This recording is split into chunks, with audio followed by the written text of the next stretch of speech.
Songtown, welcome.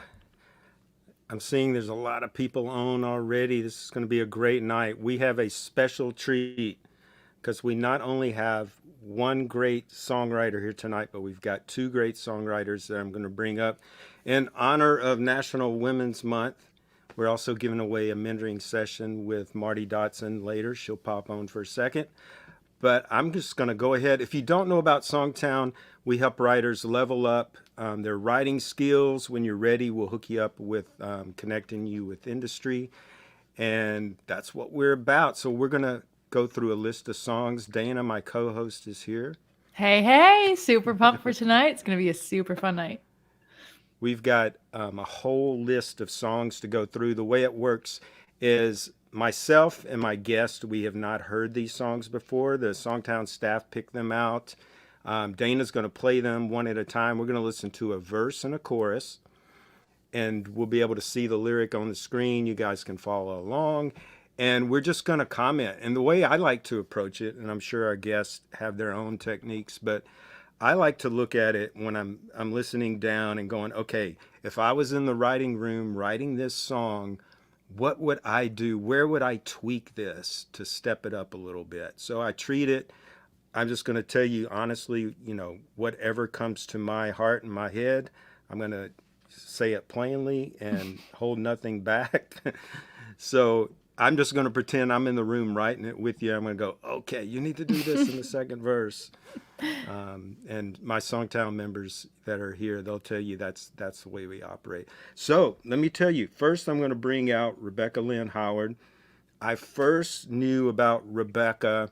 I remember one day, I can't remember what year it was, but I was driving to the Roy Orbison building on Music Row in Nashville, and on the radio came this song, Forgive. And I was like, holy, I can't say the word what I said. It was one of the best vocals, and at that time, one of the edgiest songs. Like, I had never heard a female country singer say what she was saying in this song, and it just blew me away. I was like, yes, this is like the future of country music. Rebecca's gone on to write for major artists like Trisha Yearwood. I mean, she's got a list of artists that she's written for.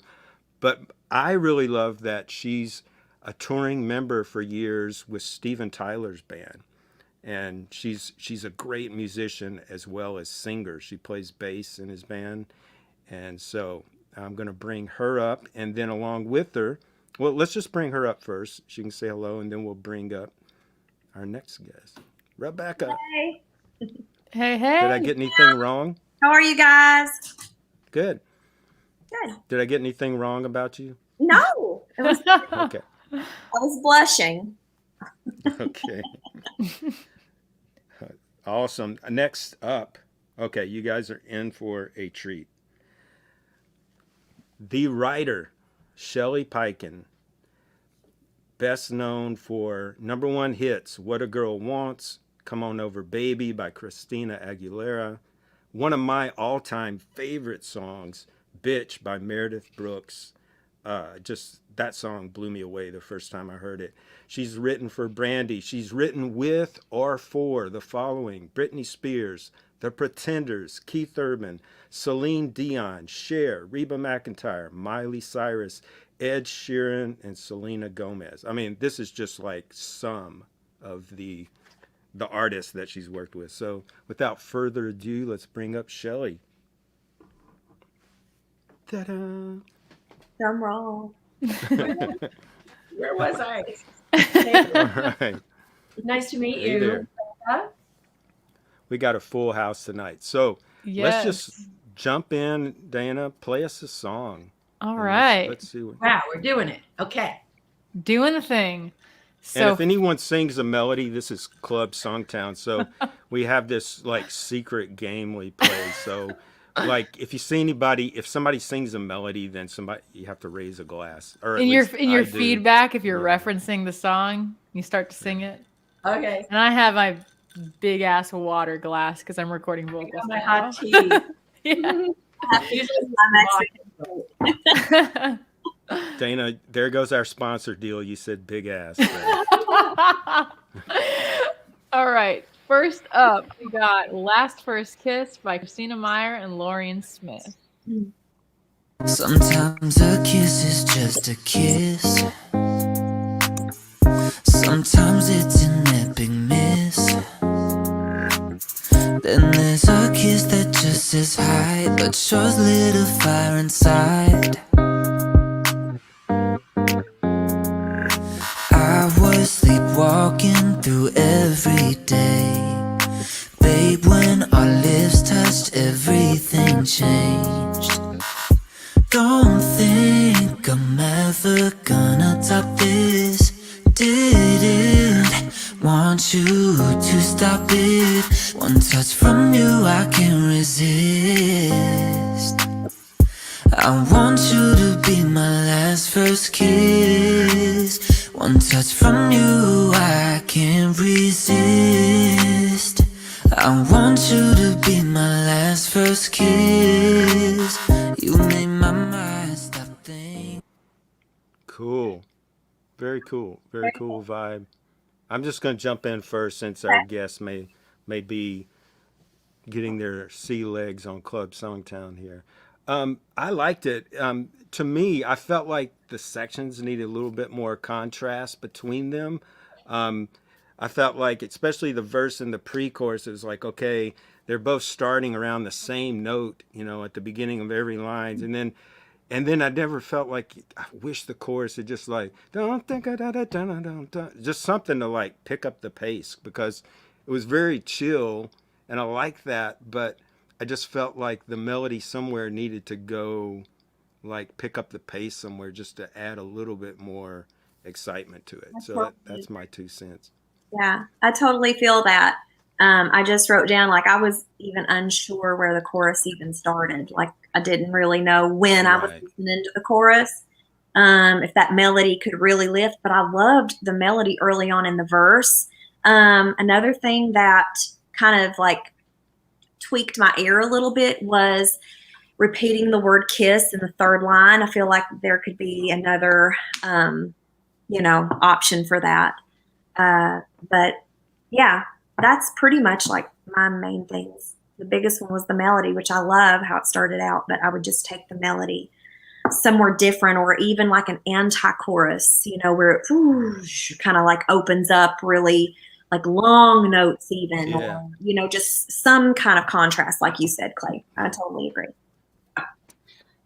My turn? Yeah, go for My it. turn. Okay. So what I got is when I heard you say Last First Kiss, I said, ooh, yummy title. I would have loved to have been in the room. I would have loved to write that. I mean, it's not like crazy, but it's a very fresh, I could definitely go there. And what I thought was, when it started, it could have been a Bieber song.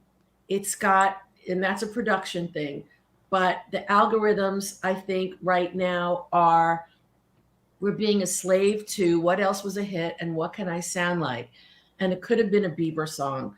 I agree with, but I was down. I was like, that's just production. Let's keep going. I agree that the chorus sort of stayed on a level playing field for me. It didn't take off. The pace didn't change. And I feel like with Last First Kiss, it just felt like a little, what can I rhyme this with? As opposed to, there are so many intimate personal things you could say. You could go deeper with why you want this to be your last first kiss, that I would have been interested in hearing those thoughts. It felt a little rhymey to me, but concept is hard to come by. And I think the title has it. And I would like the song to support the thesis a little bit more. The lyric. Yeah. I like that phrase. I think I saw it in a movie years ago, and one of my Darius Rucker singles had the line "last first kiss" in it. It's pretty. I always like that phrase. It's a cool phrase. Very I do wrong. Yeah, Very I wrong. like I want you to be my last first kiss. I know. Or I want to be your last first kiss. Either way. There you go. I do agree, Rebecca. I thought save that kiss. I mean, I could see if you want to use kiss in the first line of the song, but I would take it out of that third line and just Yeah, because save it's that word twice for in the the first chorus. line. A kiss is Yeah, kiss, right? yeah, That's enough. That's enough till yeah, the I chorus. agree. Yeah. Cool. All right. Cool. So next up, we got Bye Bye by Mick McKaylee, Jonas Hildeland, and Christian Lagerstrom. I butchered those names. All right.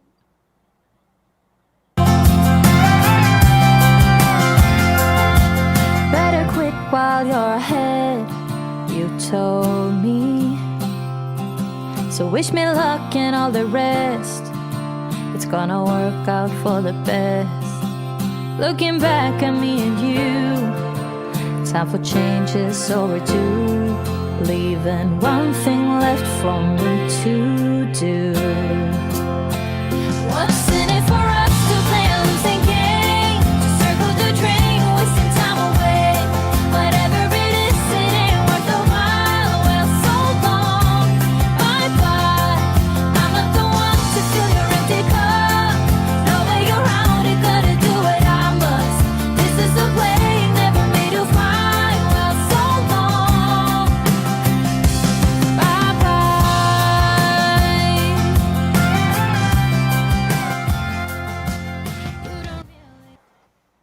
Yeah. I'm gonna let Shelly start on this. Oh These no, guys there's a lot here- to digest here. Well, These guys, they hear me every month on here, so I'm trying to let my them hear favorite someone two, else. my favorite two lines were, "This is a plane never made to fly." The bye bye thing, it's just a little generic for me. I felt like there was a lot of information in that first verse. I would rather have there been less smaller bites pulling me into what the point was.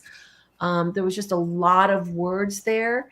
And there's also a lot of words in the chorus. So maybe also by contrast, the verse could have been a little simpler, something to pull on my heartstrings, and then make me realize that the protagonist got strong and now she's co-opting the words and the idea to split. To circle the drain, wasting time away. You know, I think that we aim to rhyme, but I think that we have to first say something really deep and make it rhyme. I'm not sure. And why didn't I wake up until this is a plane never meant to fly? That to me feels like the first line of the chorus. And take it from there. For me, I would always flip things around when I'm in a session. Like, would this work better if this were here, if that were there? Flip the verses. But that to me is a more compelling, inviting first line of a hook. Yeah, I agree. And I 100% agree too with Bye Bye. It's just so done. There's probably like a million songs with that as the title, especially in this town. I thought when the chorus though did kick in, it sounded, like a hit chorus as far as the melody, like it lifted where it needed to. It got off on the right foot. But I agree, it sounds like rhyming just for the sake of rhyming and not really saying what you need to say. That is such a good point, that you need to figure out what it is that you want to say and then make that rhyme rather than chasing a cool, ooh, drain, that's a cool rhyme. Now let's come up with some line that would fit. And it really kind of doesn't. It just sort of sits there. And so since you don't say what you want to say, then it's not pulling at the heart. Like, you want to be authentic. You got to be raw and you got to be real and hope that you can stumble on a way to make all that rhyme and work together. Maybe like a fresher way to approach this whole idea, since the plain line really is the best I think so too. The best line in the verse and the chorus is to maybe write the chorus as, we were a plane never meant to fly. We were a fire never meant to burn. We were this, Yeah. like all these things that, that you can list, and then the action that's never going to happen. Maybe that's a twist. That's like a little bit fresher of an idea. Anyway, and another thing, the verse, I did not understand the rhyme flow of the verse at all. It felt a little disjointed to me. But like I said, when it kicked into the chorus, I really liked the melody. It felt like, whoever wrote this knew what they were doing. They knew where to take it to make it sound like a hit chorus. I would just re-look at the idea and probably come up with something a little fresher. Yeah, awesome stuff. I agree. I thought the chorus melody worked great. That I couldn't get from the verse to the chorus. That transition just left me going, "What's going on here?" Mainly because you're going, "There's only one thing left for me to do." I mean, that's a strong line, and then you go, "What's in it for us to play a losing game?" Like it didn't follow that big line right before the chorus there.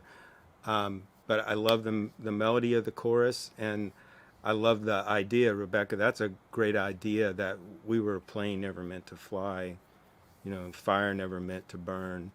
Or, I mean, those kind of things would have been a great start to that chorus. I think there's the bones of something really good here if you keep working on it. Mm-hmm. Great. Awesome. Stuff. Yeah, such good advice there. Yeah, I'm just gonna listen to these two talk. Yeah, me too. All right. Next up, we got Bright Side by Ruby State. Solo.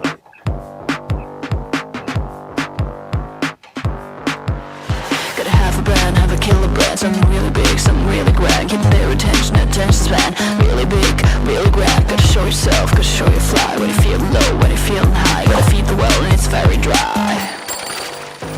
Once in a lifetime lifestyle. Show me your face with a dry smile. Sharing the post of a light guy. Super big, super cool. Living on the bright side, don't come cheap. Living on the bright side. Living on the bright side, don't come cheap. Living on the bright side.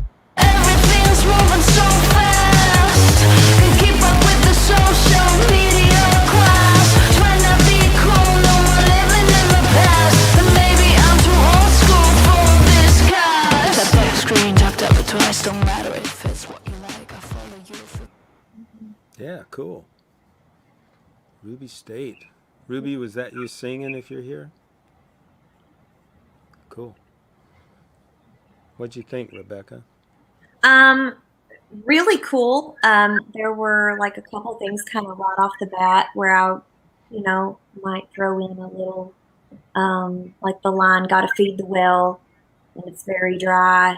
Maybe, gotta feed the well when it's running dry, or something that's just a little bit more descriptive, like just a hair more descriptive.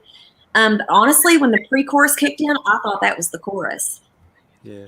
To me, that felt Okay. like that's the chorus. And the third line, instead of repeating living on the bright side, don't come cheap, maybe some sort of other rhyme in that line and finish out, let that be the chorus. Because when the actual chorus kicked in, it just felt like a second verse that sort of felt different than the first verse.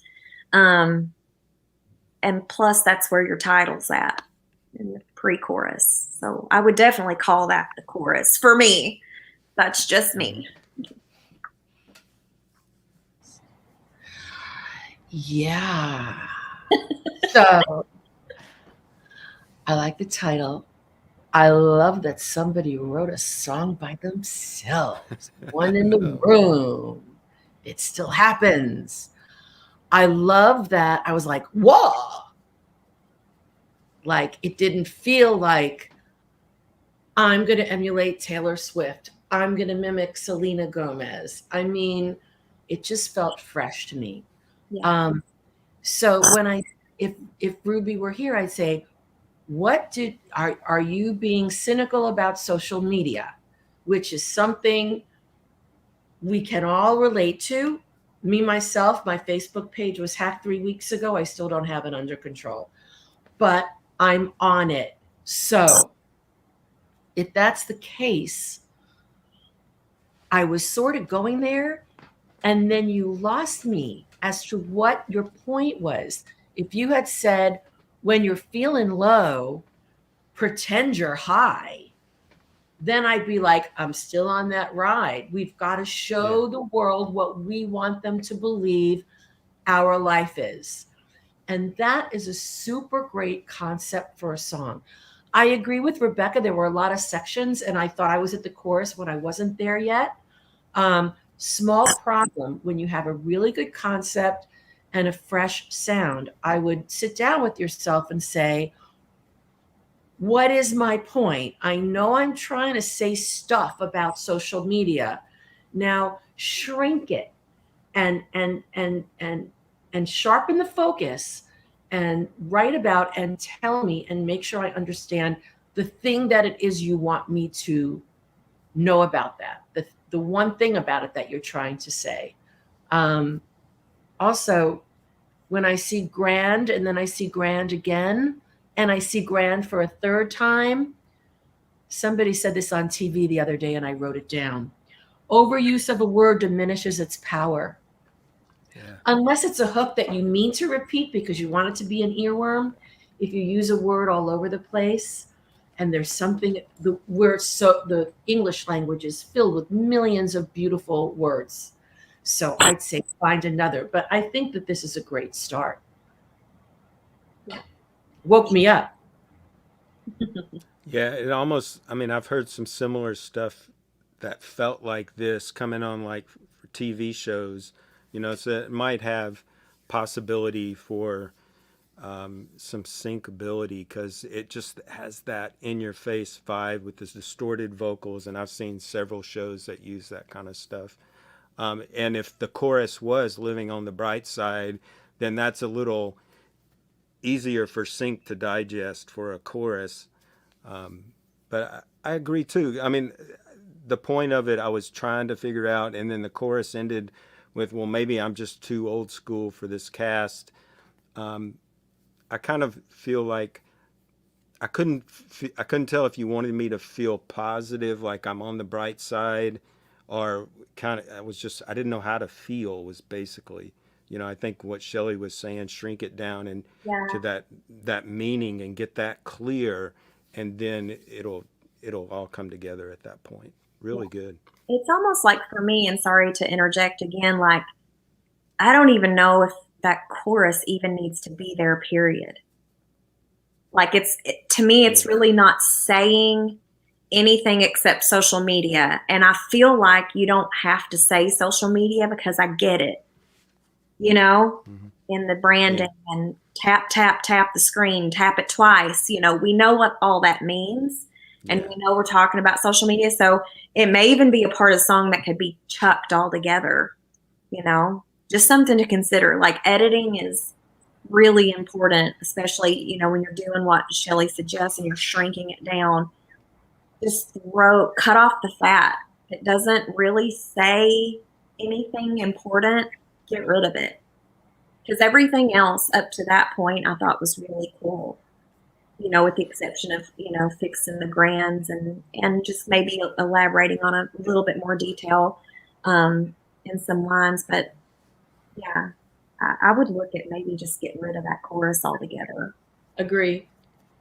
Hey, we've got some dedicated SongTown members here. John Donahue is out camping in the woods and he's logging. He is logging on. I mean, that is dedication. That is. I love it. Awesome. All right. We got a vibe shift here. This next one's called Cowboy Hat by Debbie Convoy and Danielle Clashman. And they said maybe potentially could be like a Lainey Wilson type vibe. Maybe your thoughts on that would be interesting. Yellowstone. Let's see.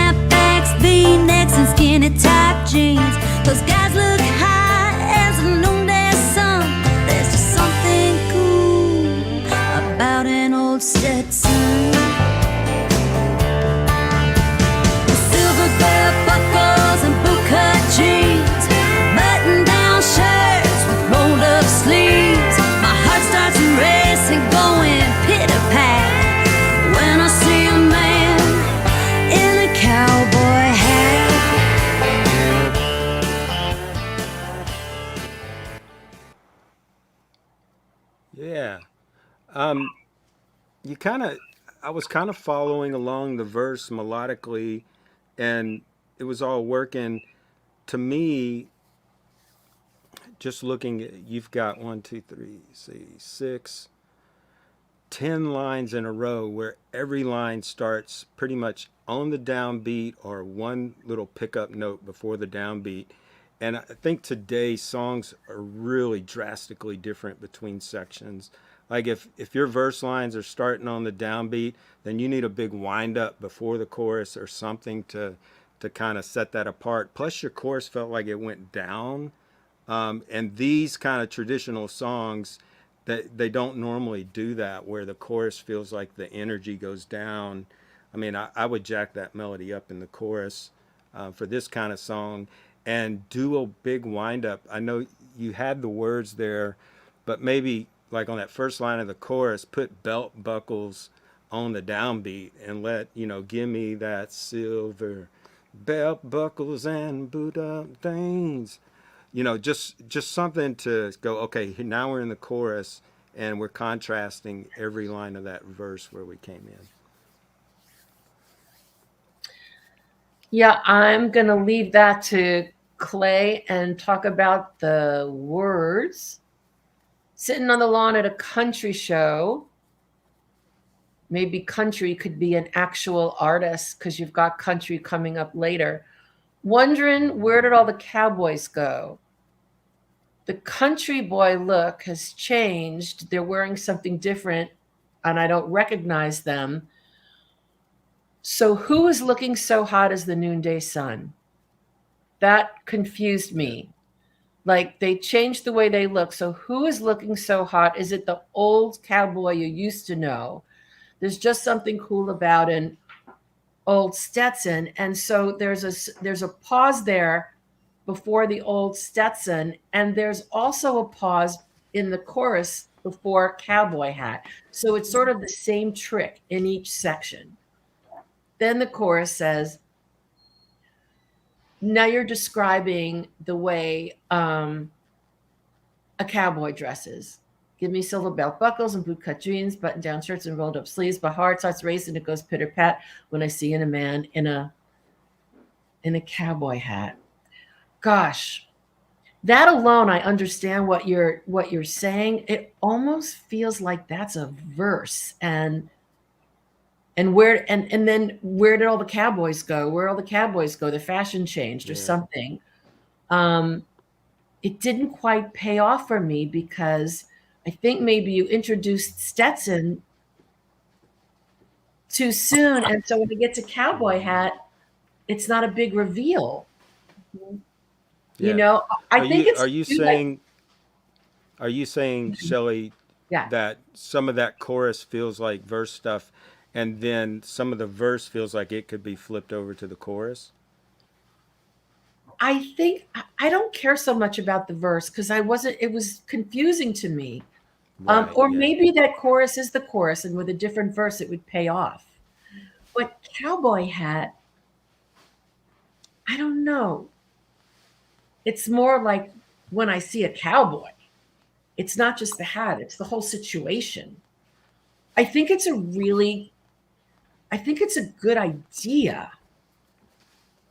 And it could be executed more effectively. I know I'm being a little bit vague because we don't have a lot of time to think about this. All I know is it felt like a really good idea that just did not make its point strongly enough. Mm-hmm. Yeah, I agree. I feel Cowboy Hat's a little, it's a little on the generic side only because there's not like a really strong hook. If there would have been, I don't know, some line that really could have just like nailed it to the wall and you're like, whoa, I did not see that coming. Maybe Where'd All the Cowboys Go is a better title. You know what I mean? A better thought, just kind of all together. I think that's maybe a little fresher sounding, and definitely gives you more of a direction, I think, of how to formulate the lyric because you know exactly what you're writing to. because Cowboy Hat just on its own, it's like, well, how do I hook that, right? How do I make that interesting so that buttons up and ties up the ending of my chorus section? You know, it's supposed to be the strongest section of the song, that hook at the end of the chorus. And if it doesn't gut punch you or make you go, whoa, wow, you know, something about it has to sort of stimulate some sort of reaction. And also I was going to say, maybe to keep that rhythm sort of going at the end of the verse and don't do that pause before old steps, and just keep it going, right? Because like, it's almost like, you know, when you're like breaking the line, like in designer talk, like, you know, it's always about keeping the eye going up, and in songs, it's about keeping the ear attuned. And if you break it, sometimes it's like, whoa, now I'm distracted. That was distracting, right? It didn't keep me in the flow so much. So yeah, I mean, when I saw Where'd All the Cowboys Go, that kind of stood out to me as more of, maybe that's the better title, and try to maybe write to that a little bit more. But then I don't know if it's like the fun sort of, you know, mid-tempo. You could make it fun. I mean, I think if you put some sassier lyrics in there, I just feel like the lyrics need to be a bit sassier, a bit fresher, not so just spelled out black and white. Like, figure out fresher ways to say the same things, right? Because we all hear about the cowboy hats and the skinny jeans and, you know, this and that. So these types of songs are harder to write because there's so many of them. So it's like, how do we do this in a super fresh way that no one's ever done before? You know, when you have the second line of your song is the biggest idea, then you've literally got nowhere to go, because in the second line of the song, I know what the song's about. Oh, she's disappointed. Where have all these cowboys gone? So if that was the first line of the chorus and you had a simple 4-line verse that just said, I'm sitting at these shows, here's all these designer guys wearing snapbacks and V-necks, and then you hit the chorus, boom, where did all the cowboys go? Then you feel the chorus. And I agree also, Rebecca, what you were saying about the big pause at the end of the verse. Basically, you've stuck a period musically on the end of that verse, where we want these days to have a chorus that just slingshots you, keeps that forward momentum, that verse, like the end of the verse should just kind of carry you forward with that momentum into the chorus. So if you put a pause on it, it just stops all the action. And then for me, that's like, oh, okay, now someone can turn the channel because we've just told them it's over, you know. And the same way with the lyric, we put the big idea in the second line, and then it's like, okay, well, there's no need to listen to the rest of the song because I know what it's about already. And so I would just suggest, like they said, put that at the top of the chorus and just have a simple verse that tells you you're at a concert, you know, and you're disappointed in what you're seeing. And that's all you need for a first verse, you know. But it's got the potential, and I love that second line a lot. Yeah. Awesome. That's basically what we do when we're writing, guys, is try to pick out the best ideas and build the songs around those, you know. And sometimes we might get to a second verse and go, wow, this is a really great idea in the second verse, so let's make the song about this, you know. Backtrack. Yeah. Awesome. That's great advice. All right. So next up. Wow, we got up to 100 people tonight. I know. So Cheers. smash the like button and subscribe to our channel, and you'll get notified next time we do this. I want you guys to get your song submitted next time for this if you didn't this time. Yes, and make sure at the end of the stream you're dropping your questions in the chat, because we're gonna do like a mini Q&A at the end of this. So start thinking now. Next up, we got something from Sean McGee, and it's called "Gone." You were slipping away, and I started to notice, but I chose not to show it. would make things real.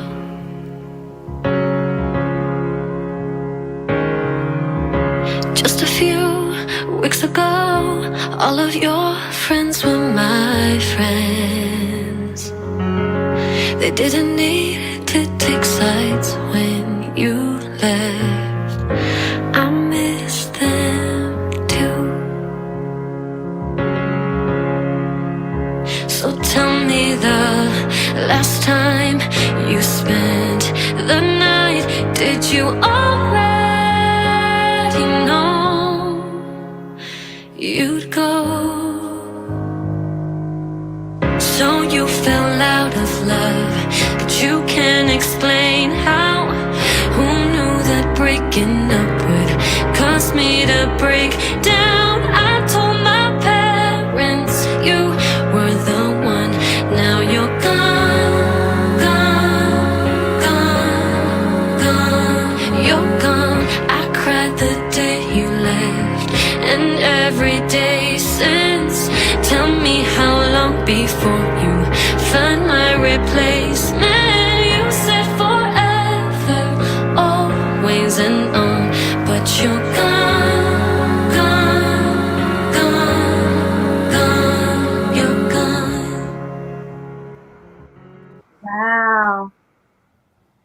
Nice. I'll jump in before I forget. Okay. I'm sorry, Rebecca. Did I step on you? Go right ahead. I'll remember what I I'm was going older than you. I forget everything. Unless I just say it. to say. Do it. So, you know, there's a gazillion songs with the title gone. And that doesn't bother me. You can't copyright a title. If you write it in a new way, in a fresh way, you're gold. It's fine. So you had me from, you were slipping away, and I started to notice.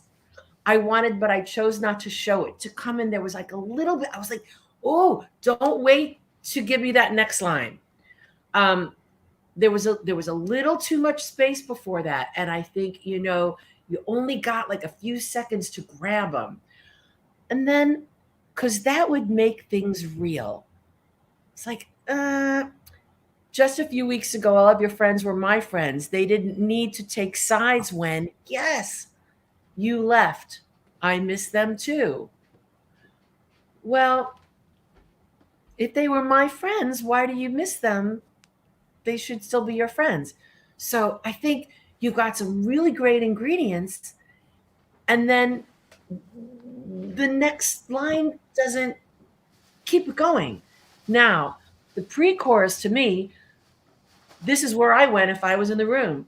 So tell me the last time you spent the night.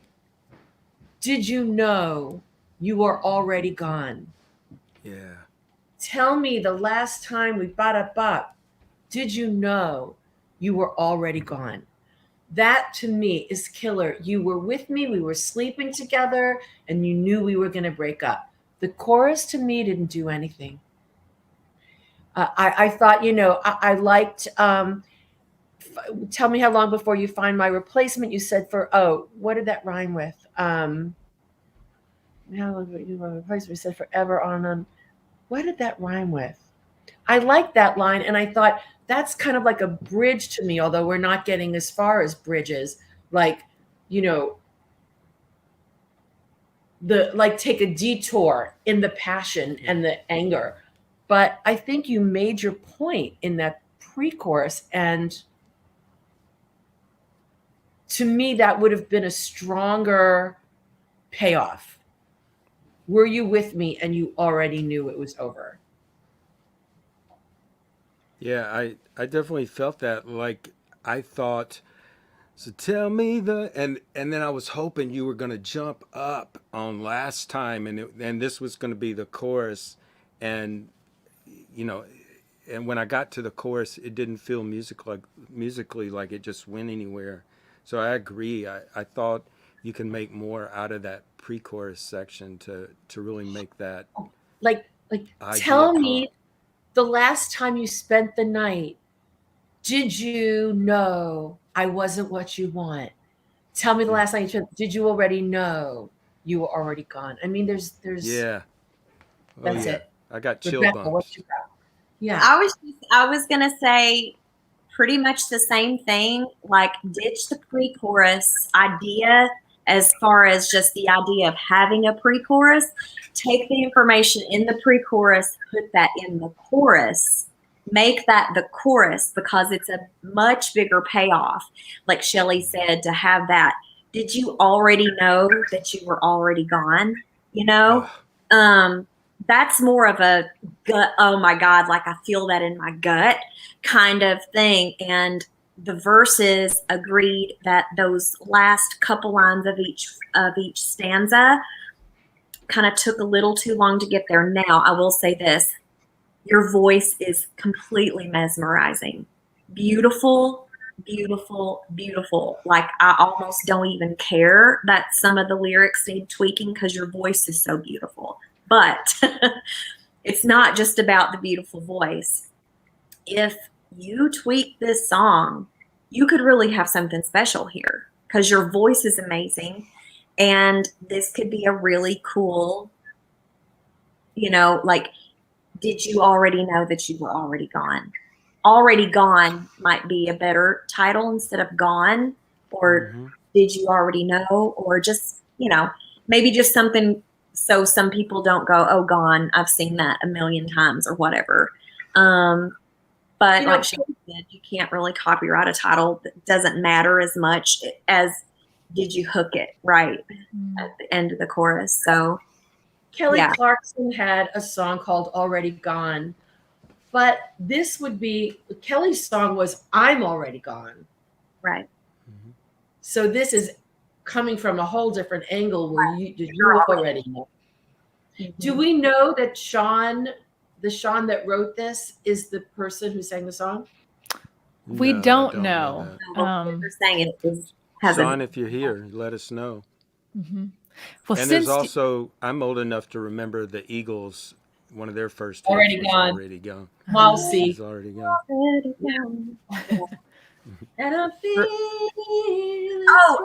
Another thing that I was going to say is, sorry, that second half of the chorus, I wouldn't even go there till the second chorus. I would just be done with the first chorus at the end of that first stanza. Da da da da da. Now you're gone. You're gone. Second verse. Because it's a long chorus. If you do both stanzas each time, that's a long chorus. I would think we figure out a way. already decided we're just going to lose that chorus and bring home the pre-chorus, make that the chorus. We already decided. Yeah, if you could squeeze it down into one, but then maybe the third chorus or second chorus or whatever, you could come back, add a little bit of that, because I do like the find my replacement line. That's a cool thing to say. You don't really hear that like replacement much in a lyric, which is kind of a cool thing. So yeah, I think with some maneuvering of some lines, shuffling back and forth, this could be really amazing. I agree. Awesome. All right. So I Bruce see that. says, thank you for not being, basically Bruce is saying, thank you for not being kind. He said, Yes. He says, great teachers tell it like it is. He said, past Club SongTown pros have tried hard to be kind. Well, I know you weren't talking about me, Bruce, because I always tell it like it is. Well, I hope we're not being unkind. Because I have gotten the emails afterwards about it. No, he says kudos on the tough love, Rebecca. So it's good. You know what? Go I ahead. had Karen DeGuardi in my songwriting class as a guest, and I'm going to have Clay and I'm going to have Rebecca come too. And I hope you'll say Oh, thank you. she heard me say to my kids, I know I'm being hard on you. And she said, no, you're not. You're being real. And they need that. Everybody needs that. That's why they're here, I think. So If we didn't care, we wouldn't care. We wouldn't care to say what we thought. I wish I had this coming up. Okay, let's go next song. Well, I do see our special guest in the waiting room here. Clay, do we want to bring her in to make Let's a make fun the announcement? Yeah. So we're about halfway through here. So, all right, let's bring Marty her in. Dotson from the band Saving Jane is joining us. Ready? Hi guys. What's up, girl? How are you guys? Marty, long time. I know. I don't want you guys to be hard on me. I'm a sensitive flower. I heard that conversation. You were Marty, thinking I told Shelly that when you had your band, you were the first. She was the first like pro co-write that you ever had. Yeah. I think she was this. Walt Aldridge was the very first one before I ever had like anything, and then Shelly was the second out in LA. So yeah, but that song made our record. So Oh my God. yeah, It's been a week, man. it's been a long time. Nice to see you. You too. Yeah, I'm excited to see you guys. We have Marty on. She's been a past guest of Club SongTown, but in honor of Women's Month, she wanted to give away a free mentoring session to a female writer that sent in, and she went through bunch of submissions. So we brought her on tonight to announce the winner, and go for it. So I went through about 30 songs or so. And I want you guys to know that I wasn't choosing like what I thought was the best song or what I thought was the best sounding work tape or demo. What I was looking for was where can I help the most? What of these songs do I feel like I could make the most difference with? So I chose some that I thought I could really help be better songs, and then I kind of drew from those. And so drum roll, if I could play drums like I play tambourine. The winner is Wallflower, and I think the writer is Kate Smith. Oh, cool. Yay! Awesome. Kate's been a Congrats. long time SongTown member. There were a ton of great songs too. You guys don't even need me, but it was a pleasure to listen to all of your stuff. So I thank you. Awesome. Well, Amazing. Marty, thanks for doing that. We'll be in touch with Kate. We'll Great. hook you up, and thanks for being here. We'll see you next time. All right. Enjoy the rest of your session, guys. Thanks. Thanks for popping on. All right. Let's get to the next song. So this is called Hold On To Me by Michael Cavalier.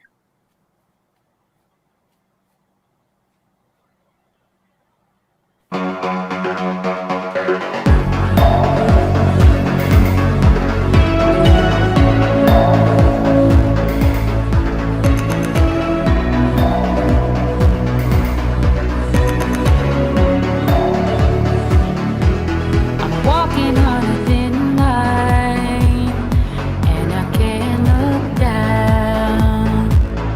An emotional tightrope stretching over this town. You say you are the one that can get me across. It's gonna take some time to reach the other side. I'm gonna need your undivided attention. If you're gonna hold on to me, one wrong step and I will be 10 souls below. Don't let go. Hold on to me if you've got everything I need. And don't let go. Don't let go. Everybody's watching me. Yeah, I like the clear, definite rhythms going on in that chorus. Yeah. Sorry, I'm just skimming over the lyrics one more time. I'll jump in just to fill in space. I think that chorus melodically is killer. Very retro 80s. I could hear this synced melodically. Moving back to the verse, I'm walking on a thin line and I can't look down. An emotional tightrope stretching over this town. You got to make me care. I don't know why you can't get from one end of town to the other. So is it somebody that lives there that hurt you? It's got to be more than space across the town. You say you're the one that can get me across, but it's going to take some time to reach the other side. I'm going to need your undivided attention.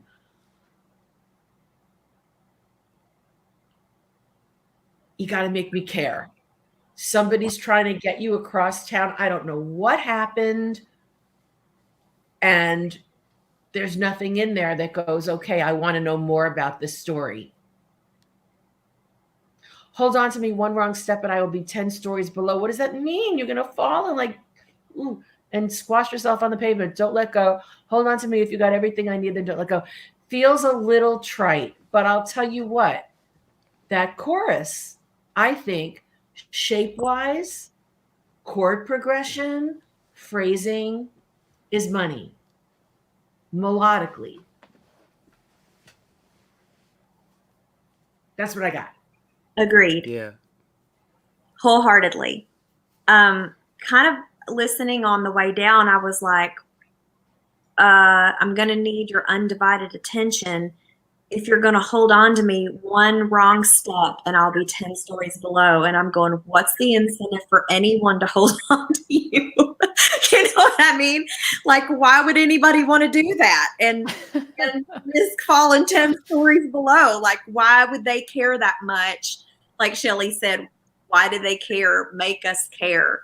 And sometimes I get the emotional tightrope, like, ooh, that's a nice description, but what does it mean even, I get, furniture and like trying to put some imagery in there, but it does lack a little explanation as to exactly what's going on in the song. I don't mind when lyrics can be a bit vague in the chorus, but the verse needs to kind of spell it out, right? Because like Tom Petty is everything when it comes to simple choruses. Like sometimes it's the same line 4 times over.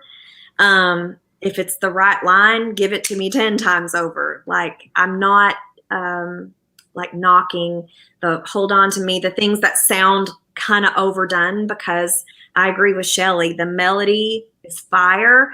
The rhythm of the lyrics, fire, but could use some tweaking just as far as like, what is it that the singer is trying to say?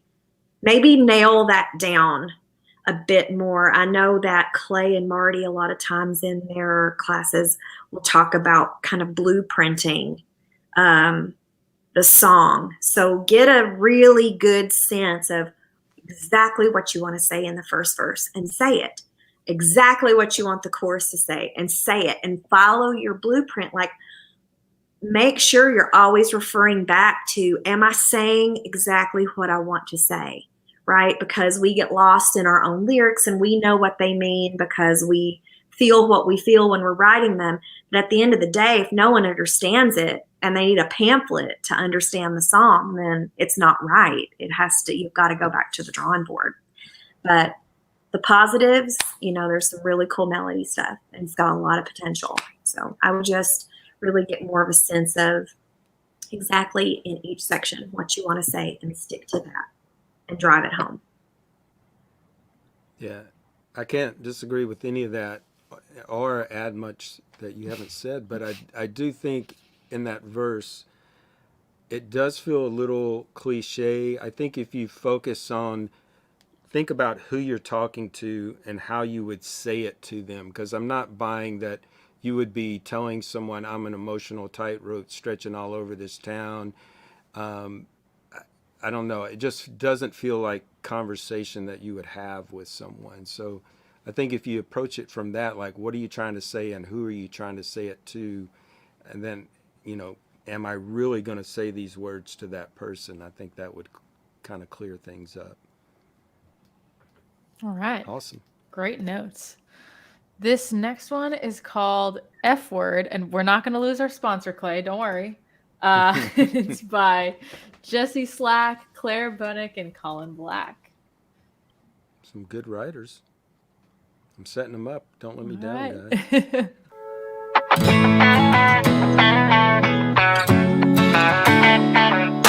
Friends might call you up at 10 and talk till 4 a.m. But they wouldn't type a text 10 times and not hit send. Like I do. Friends would go ahead and say how they really feel. They wouldn't be pretending what they got ain't real, like we do. If that, laid on the table, get to showing all our cards. If that, for giving us a label, let's not make it so damn hard. Cause friends don't talk with their eyes. Friends will start a fire with just a smile, or dance around who's gonna say it first. Way past the F word. So if that, way past the F word. So if that, fine. Cool. Melody works good. I wasn't expecting that. We're way past the F word. What are you thinking, Rebecca? So kind of right off the bat, just the phrasing in the first verse. Friends, okay, I get the space. That's probably what we're talking about here, right? Because we're wanting to emphasize. Then like I do, didn't love the second like I do. I would have done like a little ooh, little melody thing maybe. Just the like I do felt a little forced. The like we do was the same melody as like I do. I wish that would have lifted, gone somewhere a little different, setting up the chorus. I mean, I appreciate the idea. I just can't. I don't want to be too mean. I don't know that I love the F that here in the first of the chorus. I feel like it's very shocking and kind of distracts me a little bit later on to accept the F word phrase in the last of the chorus. If there was maybe a way to harp on the friends and friends possibly to drive home what the F word is exactly that you're talking about, because F that, like we know what F word you're talking about there, right? So I don't know. It was just a little confusing as far as what F word you're talking about. I know that it's friends, but I feel like it needed to be a little clearer, maybe in the chorus where you're saying F that might be the place to do it, to drive home that, friends. Yeah, it was almost like I forgot, because that was such a strong opening to the chorus, F that. I almost forgot they're talking about friends. Like, that's the F word. That's what I'm trying to say, I guess. And I could hear what you're saying with the melody. If it would did something different on Like We Do, like we do, F that. Just something that was like a lead in to the chorus rather than just a repeat of the same melody. Yeah. Yeah, what I agree, it's confusing. And here's why I think it's confusing. I think it's overly clever and overly ambitious, and you're trying to have it both ways. You're trying to have the F word be expletive that and mean friends.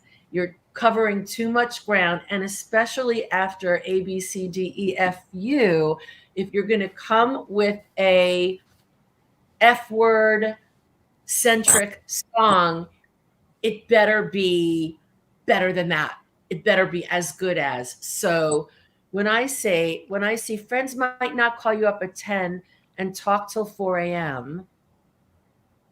Yes, they do. Yeah. Mind you. But they wouldn't type a text 10 times and not hit send like I do. Okay. That is almost a better line. Like, I'm afraid to tell you how I feel. I keep texting you. That to me on its own, by itself, is stronger. Friends would go ahead and say how they really feel. They wouldn't be. So is friends a good thing or is it a bad thing? And now I get to the chorus. When you say F that, that is definitely this. Yeah. That's what it is. That's how I hear it. And so, like Clay said, so now, okay, I've forgotten about the friends. I'm thinking it's saying, screw that. Let's tell each other how we feel. Let's show our cards. Screw that. If we're giving us a label, what is the label? Is it friends? It's too confusing. It's a really good. I love that you try to go there. I think you've got to pick. You've got to pick what the F word. I think F word, if you're only going to use it and have it mean friend, I don't want to be the F word and then have the payoff be that the F word is friends. Yeah. There's a way to write this song very effectively. It's a good idea, but it's just too confusing. Yeah. It's like the F word's a little all over the place because it's like the title is F word, but F that is more in the chorus than F word. F word's only said once, and then you say, so F that twice after F word. So it's like, is F that the title or is F word the title? And they're both meaning two different things. So yeah, it just needs to be more focused. Get rid If of the F song that was just about and make it about friends. F word. Yeah. If it was just about friends, it'd be clear. Mm-hmm. But I like you were swinging for the fence on it. Yes. All right. Next up, we got one called Good Riddance Baby by Anita Maj, Frank Blades, and James Andrew Dodd.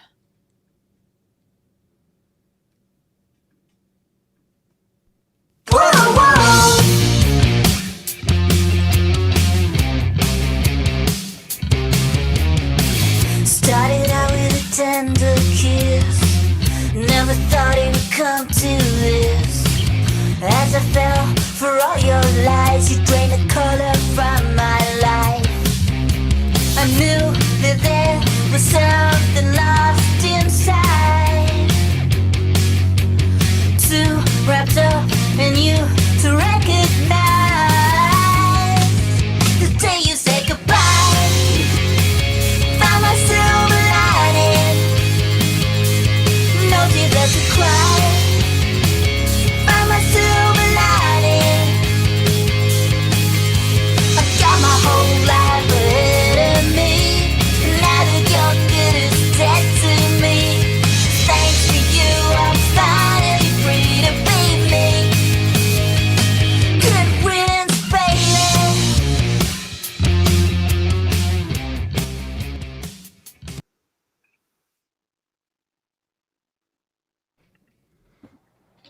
So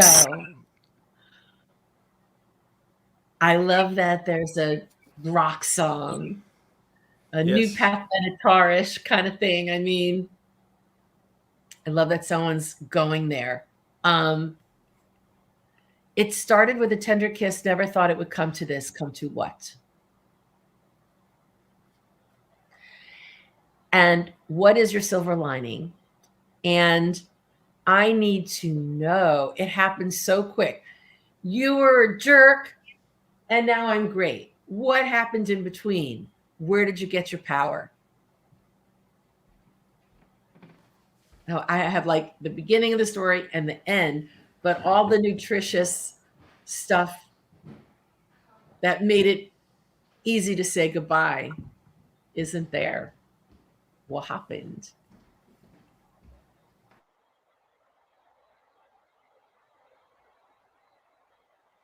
Yes. Are you? I don't want to step on you. Are you finished? Yes. Okay. Yes, I agree. And I feel like the pre-chorus is probably the place to tell us what happened. You know, I always kind of wonder why people write lyrics with question marks, because we can't sing with question marks. Because I guess you're trying to, oh, this is what that means, but you can't sing inflections like you speak inflections. So you have to be really clear. We have to know what you're saying without the need for punctuation at the end of the sentence. So perhaps, I'm just going to, maybe throw an idea out. Perhaps in the pre-chorus, it's, then I happen to recognize I wasn't myself in my eyes, or something like that. Like, what happened? I recognized I wasn't myself. I recognized I couldn't find me in my eyes anymore, or something. Then the day you said goodbye, I found my silver lining. No tears to cry. Give me another line there, because the song's not called I Found My Silver Lining. So I want a different line. I got my whole life ahead of me. Maybe it's like I got a brand new life ahead of me. I got a new life ahead of me. Now that you're good as dead to me, thanks to you, I'm finally free. Thanks to you, I'm finally free. I don't know. I feel like it could be another, why are you saying good riddance? Why are you saying good riddance? Because maybe it's like I found my old self again, and I like who I am without you better than the person I was with you. So good riddance, because now my life is better. Why is my life better now without you in it, right? Because when you get to good riddance, like I want to understand and go, yeah, good riddance, dude, be gone. Enough of you, look how much better her life is. So I just want to hear more of that, like why and the what, like what turned, what changed, what opened your eyes, like, you looked in the mirror and you didn't recognize yourself anymore. I almost felt like the chorus could have started with, I got my whole life ahead of me now that you're good as dead to me. And some of that stuff before it in the chorus almost felt more like verse stuff to me, like I'm all out of tears to cry. And because you're right, the chorus is good riddance, and so you're already at the point of saying goodbye in the chorus, and you've left the person behind. So I feel like you don't need to start retreading the ideas. Well, now I've got no more tears to cry in the chorus of it. You're past that. Which would give more what Shelly was saying in that verse, like what happened in between. Well, yeah, I did cry, but I've got no tears left to cry now.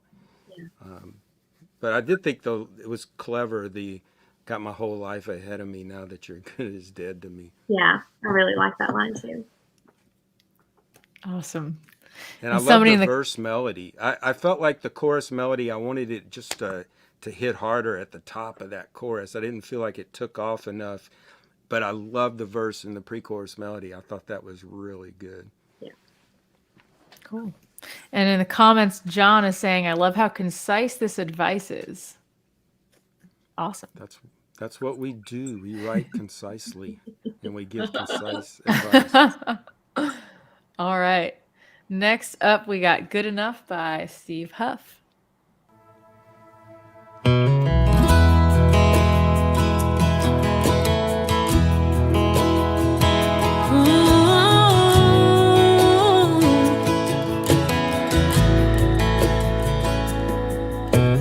People who should say they're sorry never do. Then they turn right around and demand it from you. They lie so many times till that becomes the truth.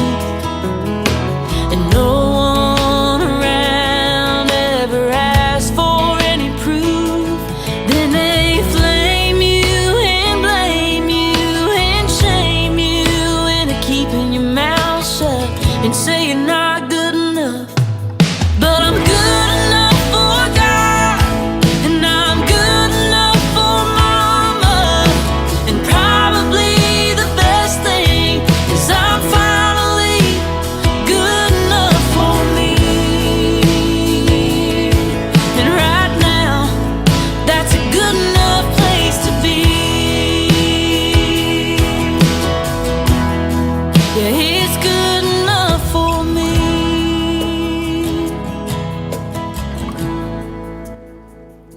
Steve, solo right. I'm good enough for God, and I'm good enough for Mama, and probably the best thing Yes. is I'm finally good enough for something, and da da da da be. I'm finally good enough for me. I feel like that could have waited. How did that chorus go again? I'm good enough Yes. for God, and I'm good Yep. enough for Mom, and I'm probably the best thing is I'm finally good enough. Wait for the for me, and I'm finally good enough for something else, and good enough for, and that's good enough place to be. Yes. I'm finally good enough for me. That in that order is money for me. I feel like whoever is singing this is so awesome, but I'm not gonna listen to how awesome her voice is. I'm listening to your song, because it's just not fair when somebody has a great, your song has to be good enough without that amazing voice. So I feel like, Stephen, that something happened to you and you were authentically trying to explain what happened. I love that first line. People who should say they're sorry never do. And then it got so, then they turn right around and demand it from you. That, to me, I want to hear more about how hurt you are that the person didn't say they're sorry. Though they lie so many times till it becomes a truth. It got very convoluted, and no one around ever asks for any proof. And they flame you and blame you and shame you into, I mean, this person obviously did something bad to you. But like what Rebecca has said today, and Clay has said too, and I say to my kids that I teach, what is it you're trying to say? And usually when I get that answer, I say, why didn't you say that? It's in conversational terms. This is so cryptic, I have no idea what happened. And that chorus is killer.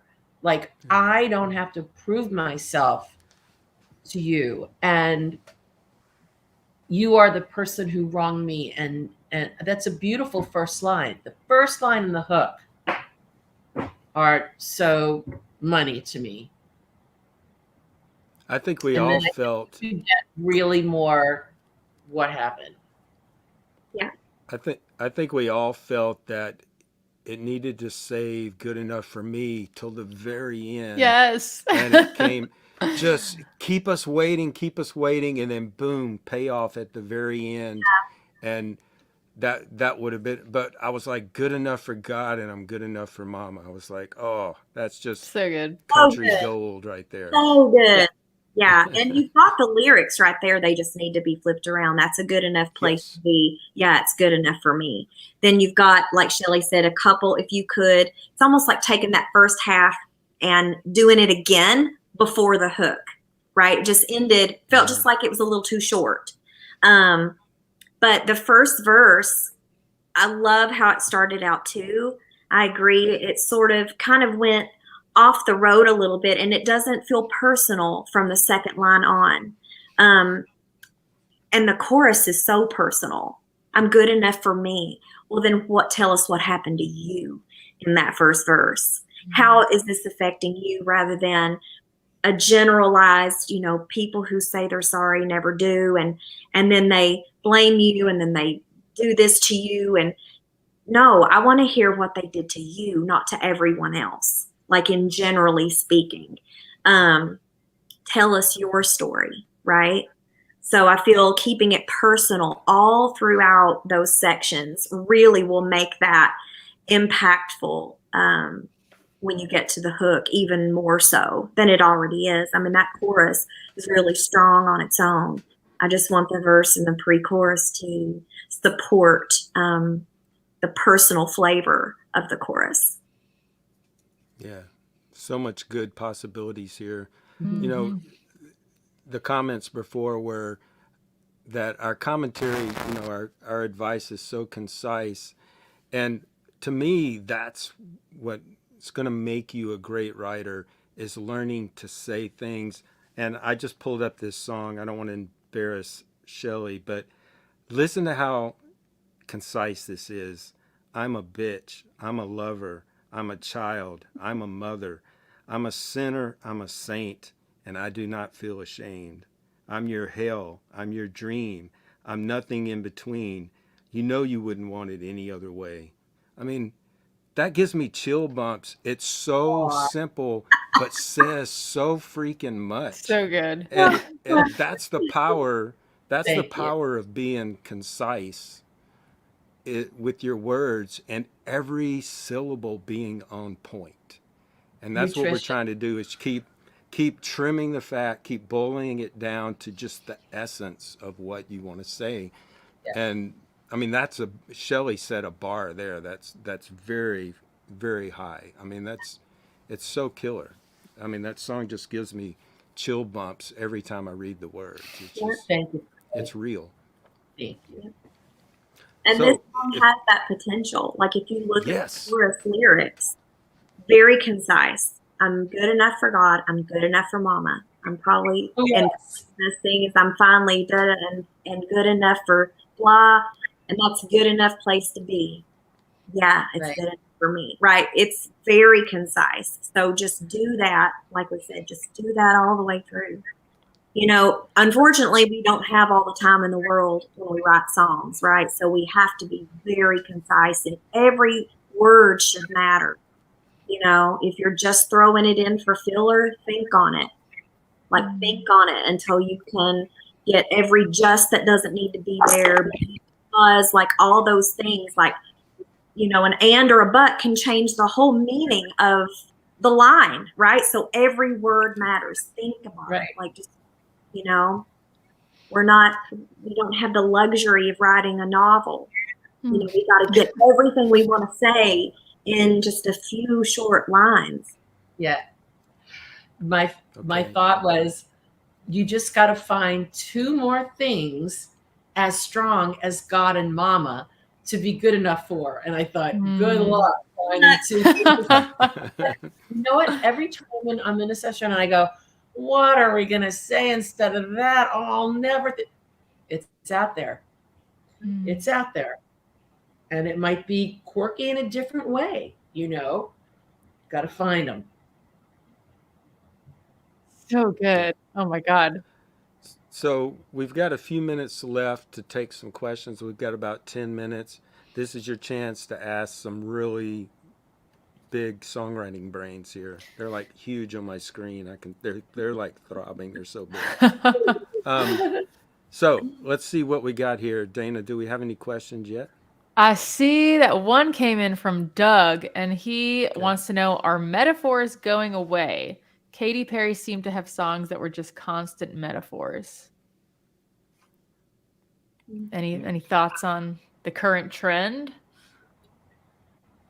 I think a fresh metaphor will never, you know, there was a time, I remember, Survivor, I'm a fighter, I'm a mess, I'm a bitch, I'm a this, I'm a that, everybody, I'm titanium. I must survive. There was a little trend going on, but I think that there's a way to come at a metaphor by not just saying, I am a this. And if you say it in a fresh way, nothing is ever out of fashion if you say it in a fresh way. I don't tend to write in trends anyway. Like, just write toward the idea. You know, if you get an idea and the idea happens to be a metaphor, but I wouldn't sit around and just like try to come up with song titles that were metaphors just for the heck of it. You know what I mean? Like, a great idea is going to produce a great song if you know how to craft it. You're only going to ever write as good a song as what your idea is. You've got to have the great concept first. You know, if there's not a great idea, anybody can write and formulate and craft a good song, right, out of any old title. But a great title, a great idea will birth forth an amazing song. So I would just say, rather than chasing any trends, chase Tell the idea. truth. king. It's king. Like, oh my gosh, just get that fresh idea, that great idea, and think on how to twist it and hook it and make it fresh. Yeah. Lon Palmer wants to know, Shelly, this might be a good one for you. What is your process? Do you usually start with a title or a melody, or what's your process for writing? You know, it depends. If I'm going into a session, if I'm going into a co-write, I've got an arsenal of ideas on my phone. But my process is my antennae are up all the time. Somebody says something, there's a conversation and somebody says something to me. I'm like, oh my God, that sounds like a thing. I write it down and I put it in my little box and I keep it, and then I visit it when I'm at the piano or at the guitar by myself. I write by myself a lot. But I've got so many processes, and my process also depends on who my partner is that day, and if I have one, what their strengths and weaknesses are. If they're like a really great musician and they pick up the guitar, I'm not going to pick it up, and I'm just going to sort of vibe and try to bring words. But if they're really good with lyrics too, I'm going to kind of sit back and leave room for that ping pong. So it just really, it's a hard question to answer. It depends who I'm writing with. Yeah, I would agree with everything she said. That's pretty much how I do it too. And I love writing with an idea first. Whether it's something that my co-writer has, I've got in my phone, or something that just kind of comes out of conversation. My least favorite thing in the world to do is when I'm writing with a co-writer who just like sits down and starts just singing lyrics and we've not talked about an idea. I have no idea where they're going. So I don't feel like I have anything to say. I have no input, because like, where are you going with this? Like, I don't want to just throw out a line that rhymes. Like, I want to know where I'm going so I can pave the way there appropriately. Now, some people can just write from the seat of their pants and have great success with that. That's never been something I feel real comfortable doing, because I always like to know where I'm going, because I always want to write to that title, make sure that I'm getting all the right imagery, all the things that matter, the keywords that we might want to say that kind of go around the title in the song. And how can you know that if you don't know where you're going? You know what I mean? So I would say, first and foremost, I like to have an idea first. Sometimes I will get melody ideas that I'll put on my phone, but 9 times out of 10, the melody will come to me. If I hear an idea, I'll automatically kind of get a sense of whether it feels up tempo to me, like a ballad to me. Nothing ever really feels like a ballad anymore, but mid tempo, like what time signature. So yeah, I think the idea first for me is kind of everything. Awesome. I saw a great question come in from Rich. How did you navigate your lowest valley while pursuing music professionally? Or how do you navigate those? Wow. What is a lowest valley? Like being in a funk, being depressed? What is that? That's how I took it. I kind of took it to that. I mean, for me, if I'm feeling low, I guess what I'm reading into this, but maybe perhaps if you're trying to pursue songwriting, how do you keep going when the door keeps closing and it gets you down, you know? And I think for me, and I just write through it, you know? I let the music carry me through it, kind of. I don't know about you guys. I like, how do you keep going when the door keeps closing? You just said that. I know. You sound like the first line. You know, I still sometimes have my bad days, but you keep going. Honestly, if you get to a point where you doubt yourself so much, I say ask yourself what else there is out there that you would like to do. It's really competitive.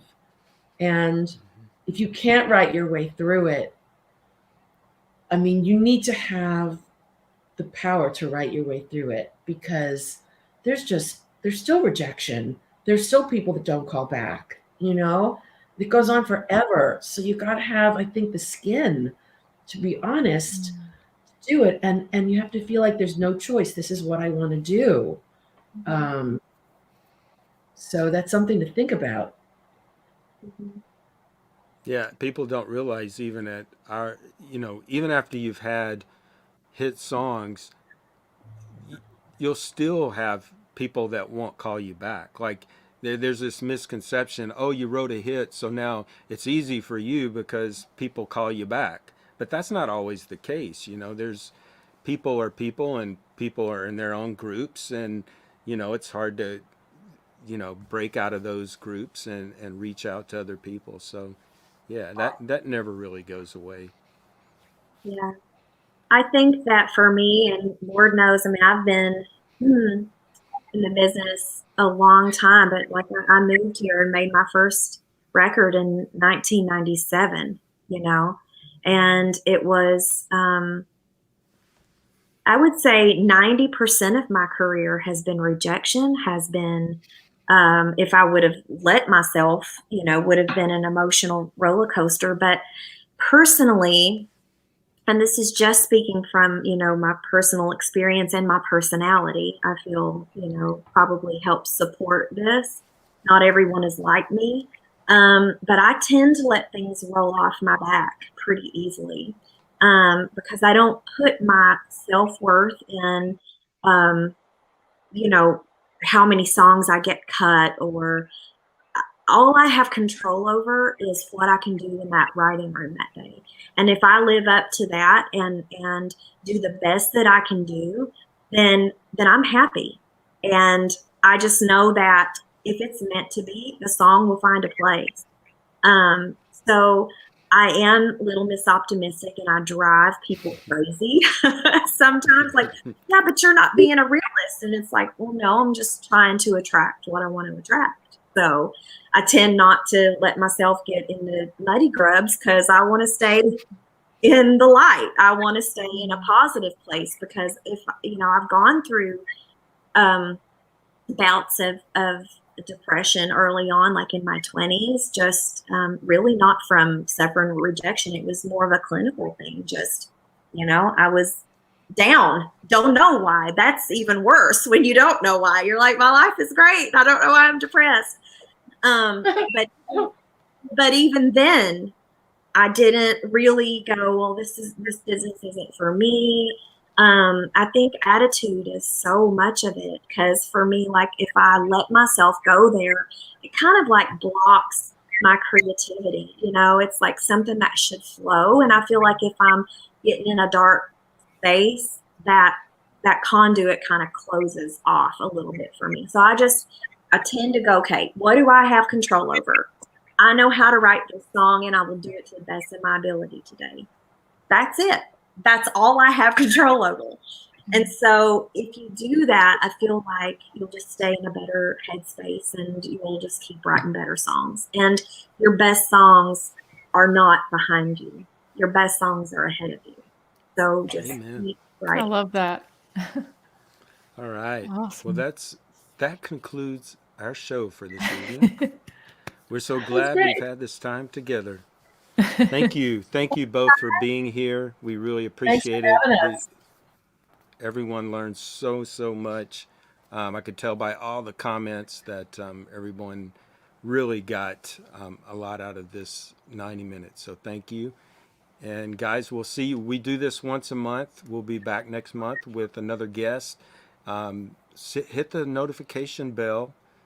Smash that sucker so we notify you the next time we have one of these. And we'll post on our community tab here. We'll post the link the next time we schedule it, and you'll be able to submit songs, and we hope to hear more music from you. All right. Thanks, Cheers. guys. Thank you all. Bye. Having me.